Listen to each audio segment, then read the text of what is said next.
So I probably should have made a video on Alli a long time ago when I first unlocked her, but if I did, I would have been using her without any of her gadgets or star powers, which would have been a nightmare. But after the glorious balance changes that happened months ago, I think Alli is in a position where she does well in some modes while in others not so much. So in this video I'll go over the best loadout, the best modes, and general information on how to best play her.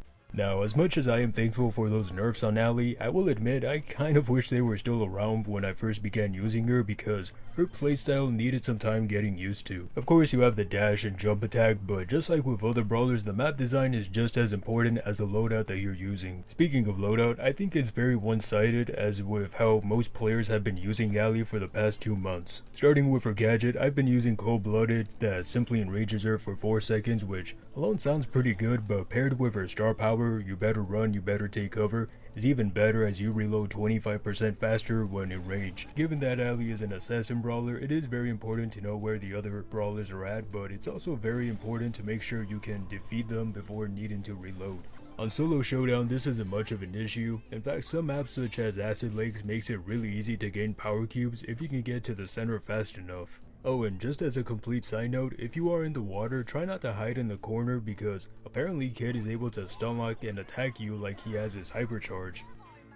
So generally speaking, Alli does very well on Showdown, so long as you remember to play her like an assassin. Now moving on to the first mode, I chose Gem Grab, which may not be a surprise, but one that I think makes perfect sense for her playstyle. Any type of brawler that has a dash ability will always be good on Gem Grab, and while Alli doesn't have the longest or fastest dash, it makes up for this with her ability to jump over water and obstacles. In my video on Kaze, I basically focused on grabbing gems and attacking only when I either needed to unlock my super or against a brawler that was carrying gems, and the same could be said for Alli, though I will say it was slightly harder to actually defeat a brawler just by myself.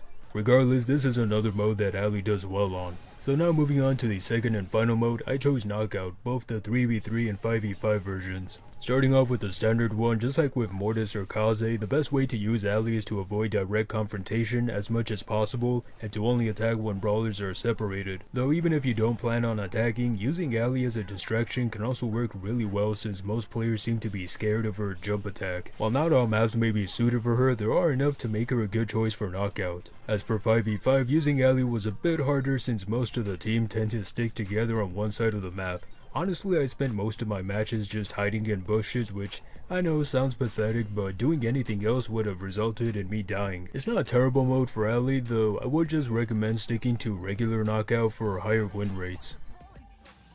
So those were my thoughts on Alli, and I really enjoyed playing her. At first I thought we would have another Larry and Laurie incident with all of the nerfs she got, but I was surprised how good she could be after unlocking her loadout. But let me know what you guys think about her in the comments. Anyways, have a good day.